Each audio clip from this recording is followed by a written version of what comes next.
Hi there, my name is Bob Abel, and I'm here to talk to you about coaching. The idea of a coach is something that's been around for a long time. Ever since the Greeks in the Olympics, did they have coaches to coach individuals to meet their peak performance, to perform to their very best, and to win the goal, to make the objective, to get where they want to go ahead of the rest. So this is a story about coaching, and I'm going to tell you a little bit about it now. There are a couple different opinions about coaching. One is from some people in the anti-coaching camp. They say coaching has no necessary use, no profitable, laudable, or pious end at all, but is only the depravity, incontinence, incompetency, and pride, profaneness of man's depraved nature, and that coaching should be wholly abandoned. I take a different approach.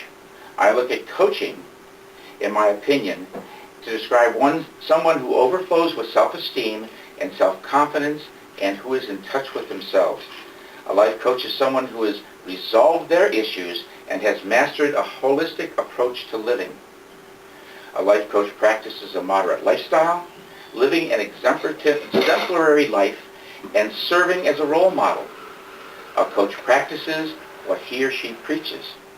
To define a coach is to describe someone who loves people, who wants the best for others.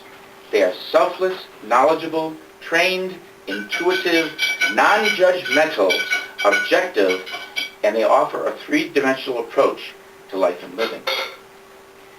As for a definition of coaching, these new professionals deal with relatively healthy people who want to improve their lives in specific ways, such as changing careers, finding a healthy relationship, taking their business to a new level, losing weight, or deepening their self-understanding. For example, they deal with stress management as well as time management, goal setting, and other key areas of change to help their clients lead more balanced lives that better reflect clients' personal values and priorities. It differs from therapy in that the focus is more on the present and future than the past, more on goals and behaviors than emotions and emotional patterns. And there is a more equal balance of power between the coach and client than between the therapist and the client. Coaching is a method of directing, instructing, and training a person or group of people with the aim to achieve some goal or develop specific skills. There are many ways to coach, types of coaching, and methods of coaching. Sessions are typically 1 to 1.5 hours for each person over the telephone, and direction may include motivational speaking. Training may include seminars, workshops, and supervised practices. This is a reference from the Internet, Wikipedia. Starting coaching, who's the ideal candidate? Well, the ideal candidate is someone who basically is not happy where they are, wants to move somewhere, wants to go somewhere, wants to attain something. They want to get the obstacles out of their way. They want to move them out of their way. They want to go around them. They want to go over them, under them. They don't care, but they just want to get to their goal. A coach is one who empowers them to do this. A coach works with them, sets goals and objectives, figures out their values and priorities, figures out their lifestyle, and figures out the best way for this person to navigate the labyrinth of all the things involved in doing whatever they're doing so that they can maximize their effectiveness and maximize their goal. Coaching process is reflected in something called GEARIM. Gathering information, establishing goals and objectives, analyzing the tasks, recommending an action plan, implementing the action plan, and monitoring the action plan and modify the plan if necessary to make a more effective plan. When you gather information, you go to the client and do a client intake.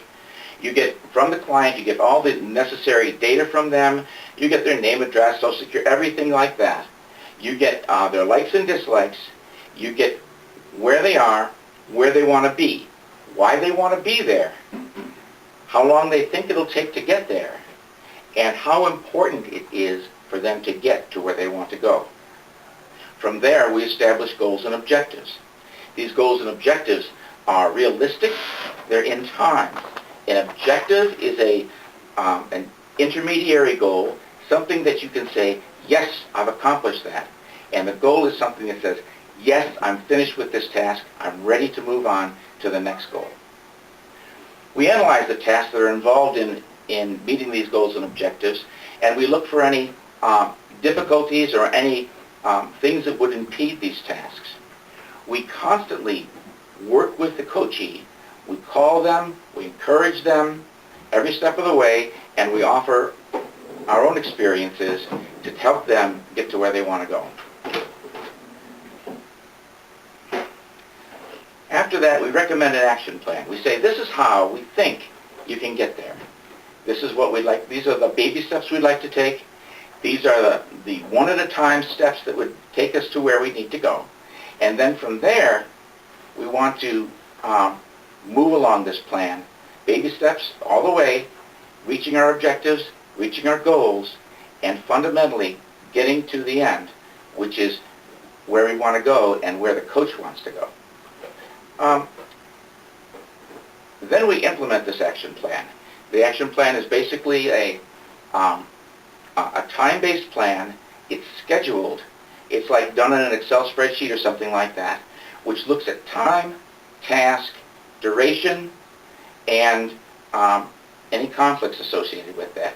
Any things that come in the way of doing these tasks, we will reschedule the Excel spreadsheet, spread the time out if necessary, and make it the goals attainable. What we don't want depression, we don't want frustration, we don't want I can't do this.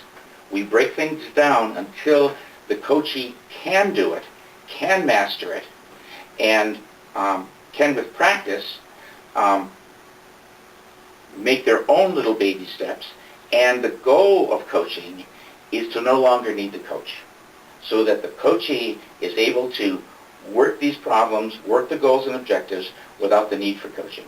There's a nurturing, there's a bottle feeding, there's a growing up, and there's a weaning process in coaching, all which are fundamental to the objective. So we monitor that plan, and we change it if necessary. All kinds of things can come in. Even with doing this presentation, I was inundated with people who came over who needed our help, so we had to divert our resources, work with those people, and then come back on track in order to finish this presentation just under the wire. And the goal is to finish it under the wire, to finish it on time, and to finish it effectively. What are the characteristics of a coach? First of all, a coach maintains confidentiality. Anything that happens between a coach and a coachee is confidential. It's not spread to anybody. The coach doesn't talk to anybody. He doesn't talk to his wife. He doesn't talk to anybody about this. This stays there so that the coachee has the freedom to be able to spill their guts, tell them everything that is involved with their situation, embarrassing or not, and so that the coach is fully aware, situationally aware of where the coachee is, so the coach can best coach this person. The coach has excellent listening skills and responding skills. A coach is somebody who says, it's all you. I'm here for you. I'm listening. Tell me everything. They take it, they go, uh-huh, yes, I understand. If they don't understand, they will ask clarifying questions until they do understand. The idea is to bring the coachee and the coach together to cause them to bond, so to speak. And the coach's objectives will then become one with the coachee's objectives. And that's how they move forward. Hand in hand, arm in arm, in a bonded, loving, caring relationship.